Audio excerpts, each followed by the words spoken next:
नमस्कार मैत्रिणींनो, सर्वांना सर्वप्रथम श्री स्वामी समर्थ। आज आपण आजच्या व्हिडिओमध्ये पाहणार आहोत ते म्हणजे वटपौर्णिमेचा शुभ मुहूर्त काय असणार आहे, त्याचबरोबर त्याचं महत्त्व काय आहे, पूजेमध्ये तुम्हाला काय काय साहित्य घ्यायचं आहे, पूजा कशी करायची आणि उपवास कसा धरायचा किंवा गरोदर स्त्रियांनी उपवास पकडावा की नाही पकडावा हे देखील तुम्हाला मी सांगणार आहे। त्याच्यामुळे व्हिडिओ नक्की शेवटपर्यंत तुम्ही पाहत राहा। तर हिंदू पंचांगानुसार ज्येष्ठ मासातील पौर्णिमा तिथीला वटसावित्री पौर्णिमा आपण साजरी करतो। पौराणिक मान्यतेनुसार या दिवशी सावित्रीने आपले पती सत्यवान यांचे प्राण जे आहे ते यमाकडनं परत मिळवले होते। त्यामुळे आपण सुवासिनी ज्या स्त्रिया असतात त्या या दिवशी आपल्या पतीच्या दीर्घायुष्यासाठी वडाची पूजा करतो। तर ह्या पूजेचा जो शुभ मुहूर्त आहे, म्हणजे पहिल्यांदा तर तुम्हाला तिथी सांगते मी, तिथी काय आहे तर सकाळी 11:35 तिथी चालू होतोय। 10 जूनला, 10 जून वार असणार आहे मंगळवार, सकाळी 11:35 तिथी चालू होतोय आणि तिथी संपतो आहे 11 जून दुपारी 1:13 तिथी संपत आहे। पूजेचा जो शुभ मुहूर्त आहे तो म्हणजे सकाळी 11:55 ते दुपारी 12:51 पर्यंत शुभ मुहूर्त असणार आहे। आता उपवास जो आहे तो कसा धरायचा किंवा कोणी धरायचा, तर सर्वप्रथम तर उपवास जो आहे तो आपल्या म्हणजे परंपरेनुसार किंवा आपल्या ज्या प्रथेनुसार चालत आलेल्या आहे। आता कोणाकोणा म्हणजे प्रत्येकाकडे जी पद्धत असते ती वेगळी असते। आता बऱ्याच जणांकडे कसं असतं की जोपर्यंत आपण म्हणजे पूजा करणार आहोत म्हणजे पूजा करून आलं की उपवास सोडला जातो। बऱ्याच जणांकडे दिवसभर देखील उपवास धरला जातो, फळं वगैरे खाल्ली जातात, फक्त आपण म्हणजे खिचडी वगैरे खात नाही, तिखटाचं काही खात नाही, फळं दूध ह्याच्यावरती राहतं, दिवसभर उपवास करतात आणि दुसऱ्या दिवशी काही लोक उपवास सोडतात। बऱ्याच जणांकडे निर्जळी देखील उपवास केला जातो। तर तुमच्या प्रथेनुसार किंवा तुमच्याकडे जे परंपरेनुसार चालत आलेलं आहे तुम्ही त्याच्या पद्धतीने उपवास धरू शकता। आता गरोदर स्त्रियांना जर उपवास झेपत नसेल तर त्यांनी उपवास नाही धरला तरी हरकत नाही।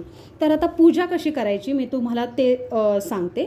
वटपौर्णिमेच्या दिवशी जसं की आपल्याला सकाळी लवकर उठायचं आहे सगळ्यांना, म्हणजे सुवासिनी स्त्रियांना सर्वप्रथम तर आपल्याला आंघोळ झाल्यानंतर पहिल्यांदा देवपूजा करून घ्यायची आहे। छान पौर्णिमा आहे त्याच्यामुळे आपल्याला आपल्या उंबरठ्याला हळदीचं लेपन आहे ते देखील करून घ्यायचं आहे, घर स्वच्छ करून घ्यायचं आहे। घरातली पूजा वगैरे करून झाल्यानंतर आपण मग वडाची पूजा करायला जाणार आहोत। त्याच्यामध्ये आपल्याला साहित्य काय काय घ्यायचं आहे तर पूजेमध्ये आपल्याला धूप, दीप, अगरबत्ती, हार, फुले, 5 फळं, त्याच्यामध्ये खास करून आपण आंबा घ्यायचा आहे।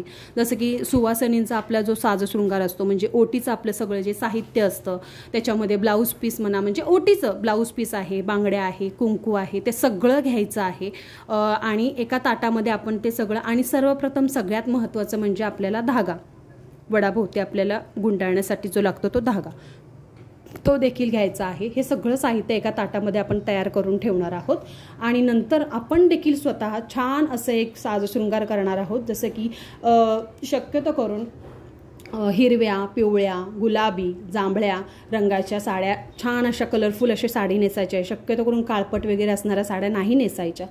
छान आणि झालंच तर हिरवा रंग अतिउत्तम आहे।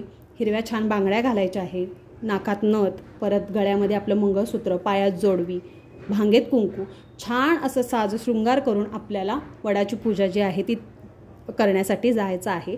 आणि वड पूजून आल्यानंतर आपल्या पतीच्या देखील पाया वगैरे पडायचं आहे। तर आता गरोदर स्त्रियांनी जे आहे ते वड पूजायला जायचं की नाही जायचं, तर शक्य होत असेल तर तुम्ही जावा, तुम्हाला जर नाही होत असेल तर म्हणजे पूजा करणं, जसं की आता 8वा 9वा महिना असेल की त्यांना नाही होत असेल, शक्य नसेल होत पूजा करायला बाहेर जायला, तर त्यांनी नाही केली पूजा तरी हरकत नाही।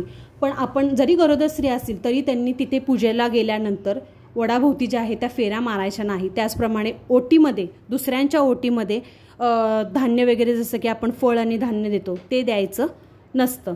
त्याचप्रमाणे आपण पाहणार आहोत ते म्हणजे हे जे व्रत आहे ते स्त्रियांसाठी, आपल्या सुवासिनी स्त्रियांसाठी का महत्त्वाचं आहे, तर आपण पूजा म्हणजे का करतो या दिवशी, तर आपला जो पती आहे तो आपल्याला 7 जन्मासाठी हाच पती मिळावा यासाठी आपण ही पूजा केली जाते। त्याचप्रमाणे बऱ्याच स्त्रियांचं महिलांचं म्हणणं असतं की आम्हाला मासिक धर्म आहे, 4था दिवस आहे, तर आम्ही 2दा आंघोळ करून पूजा करू शकतो का? तर शक्यतो करून नाही करायची, कारण की आपण किती जरी म्हटलं तरी आपला कधी तरी फ्लो होतो, ब्लडिंग होतं, त्याच्यामुळे शक्यतो करून नाही करायची. आपण पूजा जरी आपण नाही केली तरी आपण मनातल्या मनात छान असा भाव, प्रामाणिक भाव ठेवून उपवास धरायचा असतो मात्र. तर अशी ही सगळी माहिती होती वटपौर्णिमेची. कशी वाटली ते तुम्हाला कमेंट बॉक्समध्ये नक्की सांगा. आणि व्हिडिओ आवडल्यास आपल्या व्हिडिओला लाईक जरूर करा. आणि हो, चॅनलवरती नवीन असाल तर सबस्क्राईब देखील नक्की करा. भेटूया अशाच पुढच्या छानशा व्हिडिओबरोबर. तोपर्यंत सर्वांना श्री स्वामी समर्थ.